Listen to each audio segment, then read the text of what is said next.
आप सबको मेरा प्रणाम। आज शिव महापुराण की कथा श्रवण करेंगे। दोस्तों, मैं आज एक चीज़ दिखाना चाहता हूँ। ये शिव महापुराण की ओरिजिनल पुस्तक है जो गीता प्रेस से लाया हुआ है। जो कथा आप करवाते हैं बड़े बड़े कथावाचकों से, बड़े बड़े संतों से, जो बहुत ही ज्ञानी हैं, सिद्ध संत हैं, जो लाखों लाखों रुपए खर्च होते हैं, वही चीज़ उसमें चीज़ यही रहती है जो हमारे पुराण में लिखा हुआ है। बस उसमें क्या होता है कि थोड़ा सा मिर्च मसाला मिला करके आपको बताया जाता है, समझाने का तरीका है वो समझा। लेकिन ये चीज़ जो मैं दिखा रहा हूँ वो गलत नहीं है, मैं गलत किसी को नहीं बोल रहा हूँ। वो ज्ञानी है तो अपने ज्ञान के माध्यम से आपको सरल तरीके से समझाने का कोशिश करते हैं। लेकिन मैं अगर समझाना चाहूँ तो उतना अच्छा ना समझाऊँ, लेकिन समझा सकता हूँ। लेकिन अगर समझाने लगूँ तो बहुत टाइम लगेगा, वीडियो बहुत लंबी होगी, और उतना मैं दोस्तों मोबाइल से वीडियो बनाता हूँ, उतना मेमोरी नहीं रहता है। तो ये कथा और वो कथा में कोई फ़र्क नहीं है। आप अगर इसे सुनते हैं तो आपका फायदा है, क्योंकि शिव पुराण में ऐसे ऐसे उपाय, ऐसे ऐसे विधि, ऐसे ऐसे नियम बताया गया है कि जिसके उपाय से, जिसे श्रवण मात्र से ये लौकिक जीवन में बहुत ही प्रभाव पड़ता है। और जीवन में तो परेशानियां बहुत हैं और मैक्सिमम लोग परेशान ही हैं और दुखी हैं। ये लौकिक जीवन में सबसे बड़ा रोग अगर बोला जाए तो वो गरीबी का रोग होता है। आर्थिक तंगी बहुत है, और कोरोना का बाद से तो अभी बहुत ही ज़्यादा आर्थिक तंगी है। हमारे कितने भी भाई हैं, बहन हैं, माता हैं, वो आर्थिक तंगी के कारण कुछ लोग जो हैं अपने प्राण त्याग दिए। लेकिन मैं सबसे हाथ जोड़ के विनती करूंगा कि अपने इष्ट पर, अपने गुरु पर भरोसा रखिए।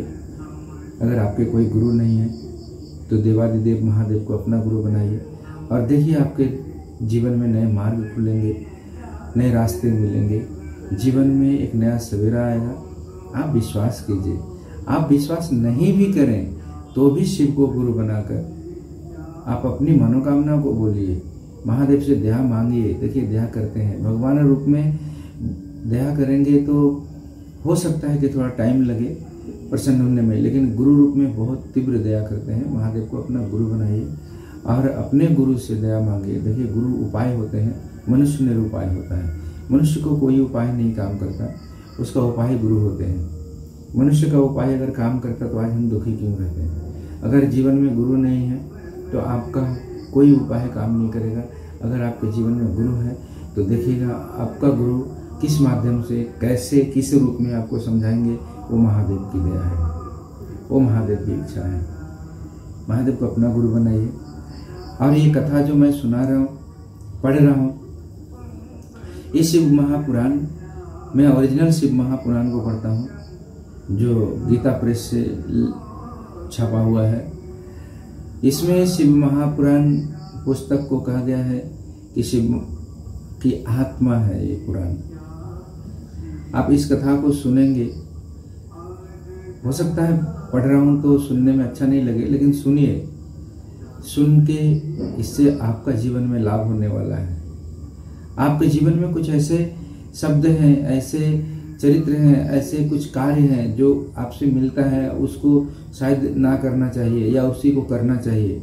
वो आपका जीवन में आपको समझ में नहीं है। लेकिन एक पुस्तक को मैं पढ़ के जो सुना रहा हूँ, इसको अगर आप डेली सुनेंगे तो आपको अपने आप में एक रास्ता मिलेगा, उपाय मिलेगा, सद्बुद्धि होगी, घर परिवार में क्लेश नहीं होगा।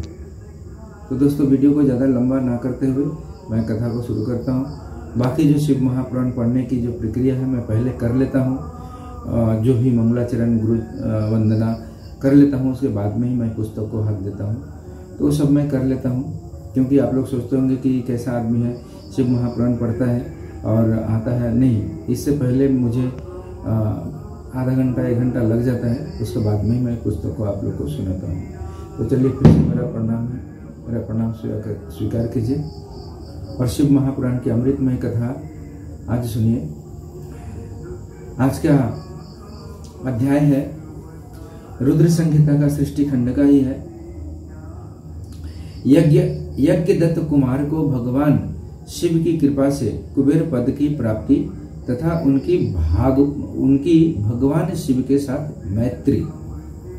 सूत जी कहते हैं, मुनीश्वरों, ब्रह्मा जी की यह बात सुनकर नारद जी ने विनय पूर्वक उन्हें प्रणाम किया और पुनः पूछा, भगवान भक्तवत्सल, भगवान शंकर कैलाश पर्वत पर कब गए और महात्मा कुबेर के साथ उनकी मैत्री कब हुई? परिपूर्ण मंगल विग्रह महादेव जी ने वहां क्या किया, यह सब मुझे बताइए। इसे सुनने के लिए मेरे मन में बड़ा कौतूहल है। ये नारद जी पूछ रहे हैं ब्रह्मा जी से। ब्रह्मा जी उनके पिता भी हैं और ब्रह्मदेव को आप जानते ही हैं। तो दोस्तों, मैं समझाता नहीं हूँ, ये पुस्तक ऐसी है जो आप समझ जाएंगे। तो नारद जी पूछते हैं, ब्रह्मा जी ने कहा, नारद सुनो, चंद्रमौली भगवान शंकर के चरित्र का वर्णन करता हूँ। वे कैसे कैलाश पर्वत पर गए और कुबेर की उनके साथ किस प्रकार मैत्री हुई, यह सब सुनाता हूँ। काम्पिल्य नगर में यज्ञदत्त नाम से प्रसिद्ध एक ब्राह्मण रहते थे, जो बड़े सदाचारी थे। उनके एक पुत्र हुआ जिसका नाम गुणनिधि था। वह बड़ा ही दुराचारी और जुआरी हो गया। पिता ने अपने उस पुत्र को त्याग दिया। वह घर से निकल गया और कई दिनों तक भूखा भटकता रहा। एक दिन वह नैवेद्य चुराने की इच्छा से एक शिव मंदिर में गया। वहीं उसने अपने वस्त्र को जलाकर उजाला किया। यह मानो उसके द्वारा भगवान शिव के लिए दीपदान किया गया।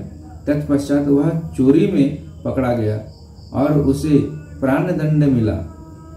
अपने कुकर्मों के कारण वह यमदूतों द्वारा बांधा गया।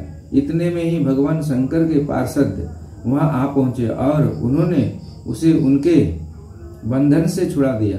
शिवगणों के संग से उसका हृदय शुद्ध हो गया था, अतः वह उन्हीं के साथ तत्काल शिवलोक में चला गया।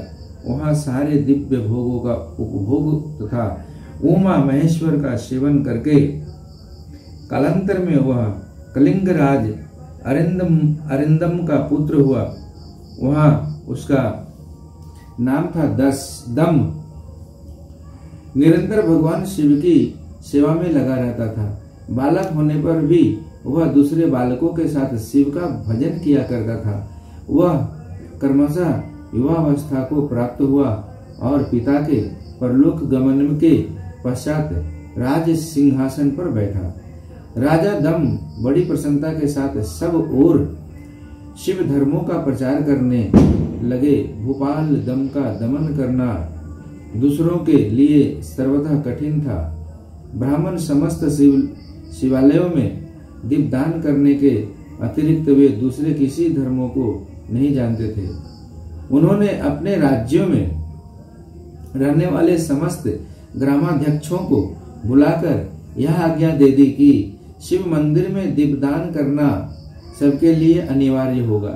जिस ग्रामाध्यक्ष के गांव के पास जितने शिवालय हों वहां बिना कोई विचार किए सदा दीप जलाना चाहिए। आजीवन इसी धर्म का पालन करने के कारण राजा दम ने बहुत बड़ी धर्म संपत्ति का संचय कर लिया और फिर वे काल धर्म के अधीन हो गए। दीपदान की वासना से युक्त होने के कारण उन्होंने शिवालयों में बहुत से दीप जलवाए और उसके फलस्वरूप जन्मांतर में वे रत्नमय दीपों की प्रभा के आश्रय हो अलकापुरी के स्वामी हुए। इस प्रकार भगवान शिव के लिए किया हुआ थोड़ा सा भी पूजन या आराधना समयानुसार महान फल देता है। ऐसा जानकर उत्तम सुख की इच्छा रखने वाले लोगों को शिव का भजन अवश्य करना चाहिए। वह दीक्षित का पुत्र जो सदा सब प्रकार के अधर्मों में ही रचा पचा रहता था, दैवयोग से शिवालय में धन चुराने के लिए गया और उसने स्वार्थवश अपने कपड़ों को दीपक की बाती बनाकर उसके प्रकाश से शिवलिंग के ऊपर का अंधेरा दूर कर दिया। इस सत्कर्म के फल स्वरूप वह कलिंग देश का राजा हुआ और धर्म में उसका अनुराग हो गया। फिर दीप की वासना का उदय होने से शिवालयों में दीप जलवाकर उसने यह दिक्पाल का पद पा लिया। मुनीश्वर देखो तो सही, कहाँ उसका वह कर्म और कहाँ यह दिक्पाल की पदवी जिसका यह मानव धर्म प्राणी इस समय यहाँ उपभोग कर रहा है। तात यह तो उसके ऊपर शिव के संतुष्ट होने की बात बताई गई है। अब एक चित्त होकर यह सुनो कि किस प्रकार सदा के लिए उसकी भगवान शिव के साथ मित्रता हो गई। मैं इस प्रसंग का तुमसे वर्णन करता हूँ। नारद, पहले के पद्य कल्प की बात है। मुझ ब्रह्मा के मानस पुत्र पुलस्त्य से विश्वा का जन्म हुआ और विश्वा के पुत्र वैष्णव कुबेर हुए। उन्होंने पूर्व काल में अत्यंत उग्र तपस्या के द्वारा त्रिनेत्रधारी महादेव की आराधना करके विश्वकर्मा की बनाई हुई इस अलकापुरी का उपभोग किया। जब वह कल्प व्यतीत हो गया और मेघवाहन कल्प आरंभ हुआ, उस समय वह यज्ञदत्त का पुत्र जो प्रकाश का दान करने वाला था, कुबेर के रूप में अत्यंत दुस्सह तपस्या करने लगा। दीपदान मात्र से मिलने वाली शिव भक्ति के प्रभाव को जानकर वह शिव की चित्त प्रकाशिका काशिकापुरी में गया और अपने चित्त रूपी रत्नमय प्रदीपों से 11 रुद्रों को उद्बोधित करके अनन्य भक्ति एवं स्नेह से संपन्न हो वह तन्मयता पूर्वक शिव के ध्यान में मग्न हो निश्चल भाव से बैठ गया, जो शिव की एकता का महान पात्र है। तप रूपी अग्नि से बढ़ा हुआ है काम। तप रूपी अग्नि से बढ़ा हुआ है काम। क्रोधादि महाविघ्न रूपी पतंगों के आघात से शून्य है। प्राण निरोध रूपी वायु शून्य स्थान में निश्चल भाव से प्रकाशित है। निर्मल दृष्टि के कारण स्वरूप से भी निर्मल है तथा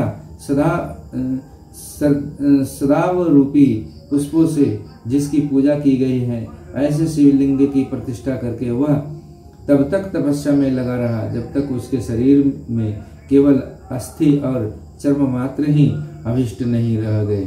इस प्रकार उसने 10,000 वर्षों तक तपस्या की। तदंतर विशालक्ष्मी पार्वती देवी के साथ भगवान विश्वनाथ कुबेर के पास आए। उन्होंने प्रसन्न चित्त से अलकापति की ओर देखा। वे शिवलिंग में मन को एकाग्र करके ढूंढे काठ की भांति अस्थिर भाव से बैठे थे। भगवान शिव ने उनसे कहा, अलकापते, मैं वर देने के लिए उद्यत हूँ, तुम अपना मनोरथ बताओ। यह वाणी सुनकर तपस्या के धनी कुबेर ने ज्यों ही आंखें खोलकर देखा त्यों ही उमा वल्लभ भगवान श्रीकंठ सामने खड़े दिखाई दिए। वे उदय काल के सहस्त्र सूर्यों से भी अधिक तेजस्वी थे और उनके मस्तक पर चंद्रमा अपनी चांदनी बिखेर रहे थे। भगवान शंकर के तेज से उनकी आंखें चौंधिया गई, उनका तेज प्रतिहित हो गया और वे नेत्र बंद करके मनोरथ से भी परे विराजमान देवेश्वर शिव से बोले, नाथ, मेरे नेत्रों को वह दृष्टि शक्ति दीजिए जिससे आपके चरणारविंदों का दर्शन हो सके। स्वामी, आपका प्रत्यक्ष दर्शन हो, यही मेरे लिए सबसे बड़ा वर है। इस दूसरे किसी वर से मेरा क्या प्रयोजन है। चंद्रशेखर, आपको नमस्कार है। कुबेर की यह बात सुनकर देवादिदेव उमापति ने अपनी हथेली से उनका स्पर्श करके उन्हें देखने की शक्ति प्रदान की। दृष्टि शक्ति मिल जाने पर यज्ञदत्त के उस पुत्र ने आंखें फाड़ फाड़ कर पहले उमा की ओर ही देखना आरंभ किया। वह मन ही मन सोचने लगा, भगवान शंकर के समीप यह स्वर्ग सुंदरी कौन है? इसने कौन सा ऐसा तप किया है जो मेरी भी तपस्या से बढ़ गया है? यह रूप, यह प्रेम, यह सौभाग्य और यह असीम शोभा सभी अद्भुत है। वह ब्राह्मण कुमार बार बार यही कहने लगा। जब बार बार यही कहता हुआ वह क्रूर दृष्टि से उनकी ओर देखने लगा, तब वामा के अवलोकन से उसकी बाईं आंख फूट गई।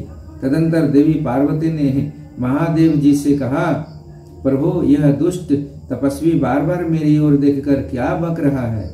आप मेरी तपस्या के तेज को प्रकट कीजिए।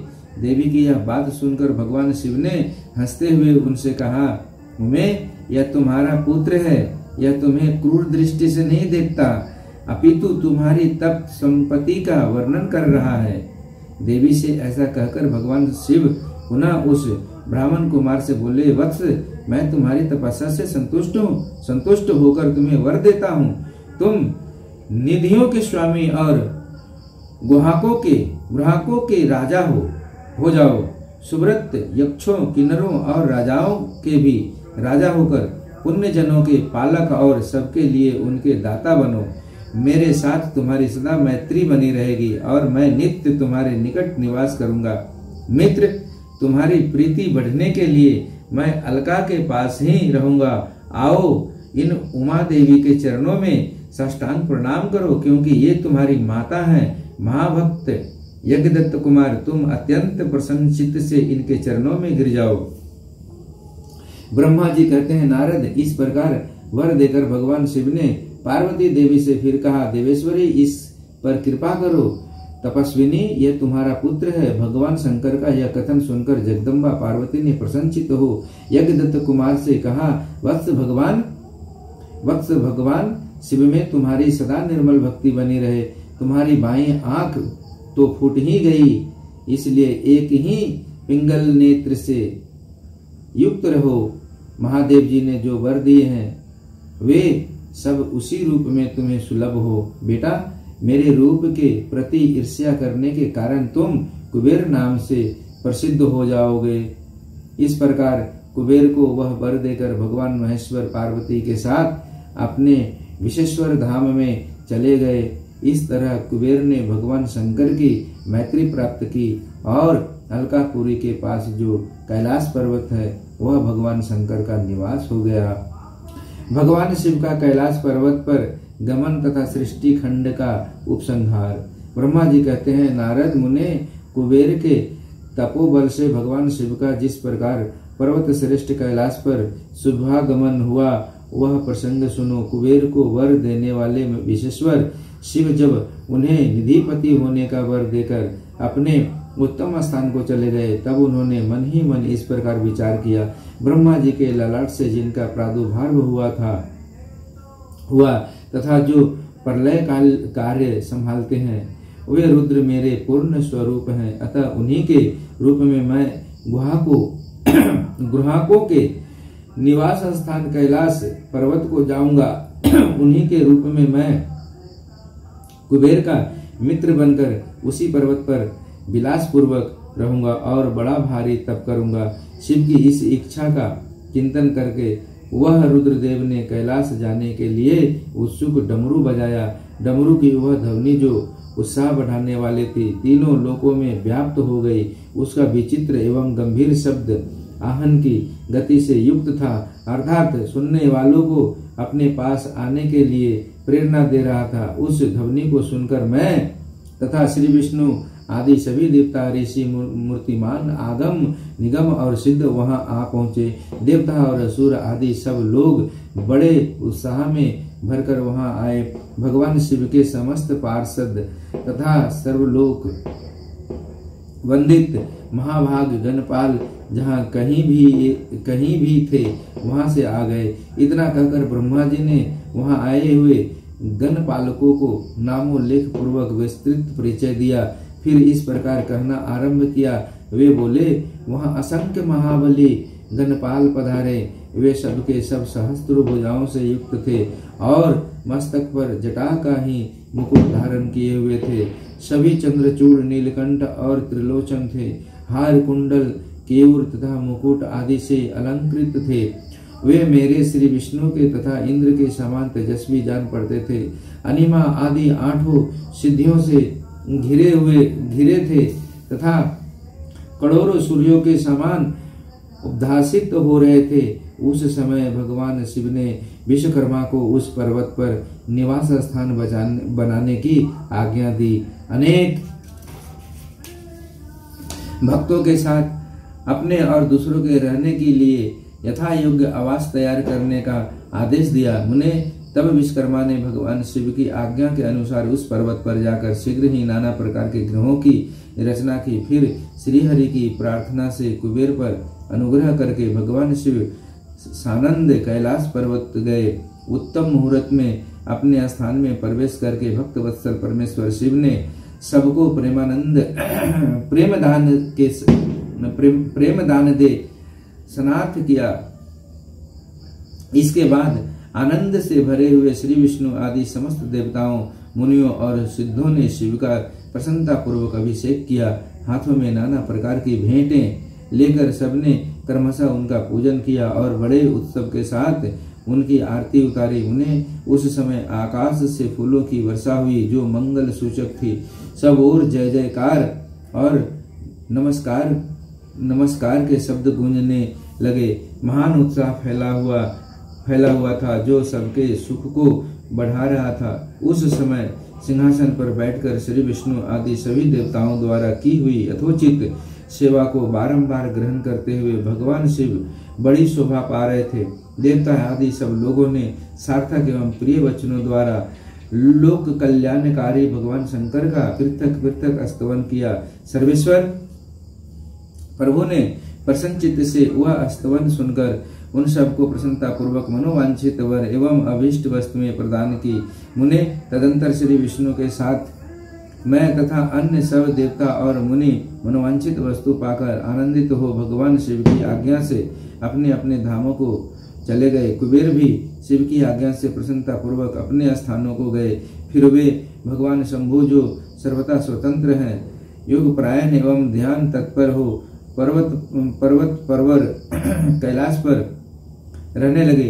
कुछ काल बिना पत्नी के ही बिताकर परमेश्वर शिव ने दक्ष कन्या सती को पत्नी रूप में प्राप्त किया। देवर से फिर वे महेश्वर दक्ष कुमारी सती के साथ विहार करने लगे और लोकाचरण परायण हो सुख का अनुभव करने लगे। मुनीश्वर, इस प्रकार मैंने तुमसे यह रुद्र के अवतार का वर्णन किया है, साथ ही उनके कैलाश पर आगमन और कुबेर के साथ मैत्री का भी प्रसंग सुनाया है। कैलाश के अंतर्गत होने वाली उनकी ज्ञान विर्धनी लीला का भी वर्णन किया, जो यह लोक और परलोक में सदा संपूर्ण मनोवांछित फल को देने वाली है। जो एकाग्रचित्त हो इस कथा को सुनता या पढ़ता है वह इस लोक में भोग पाकर परलोक में मोक्ष लाभ करता है। ये शिव पुराण कह रहा है कि इस कथा को सुनने से लौकिक एवं पौरलौकिक दोनों मनोरथ पूर्ण होते हैं। इस लोक में तो आपके सारे सुख की सामग्री आपको मिलेगी, सुख साधन मिलेगी, प्लस आपको परलोक की भी व्यवस्था होंगे। ऐसी शिव महापुराण की कथा की महिमा है। तो आज की कथा यही गुरु चरणों में विराम करता हूँ। आगे की कथा आप सुनेंगे। रुद्र संहिता सृष्टि खंड संपूर्ण हुआ। आगे की कथा सुनेंगे रुद्र संहिता द्वितीय सती खंड। रुद्र संहिता के सती खंड का अगले वीडियो में आप कथा श्रवण करेंगे। तब तक के लिए आप सबको मेरा प्रणाम। दोस्तों, इस वीडियो को जरूर देखिए, इस कथा को सुनिए। ये कोई बनावटी कथा नहीं है, इसमें कोई मिर्च मसाला नहीं है। इसमें शिव महापुराण से आपको कथा सुनाया गया है। इसमें से आप कितना उपाय कर पाएंगे नहीं कर पाएंगे ये मुझे पता नहीं है, लेकिन अगर आप सुनते हैं डेली तो आपका जीवन में कल्याण निश्चित है। महादेव आप पर दया करेंगे। आप सबको मेरा फिर से प्रणाम।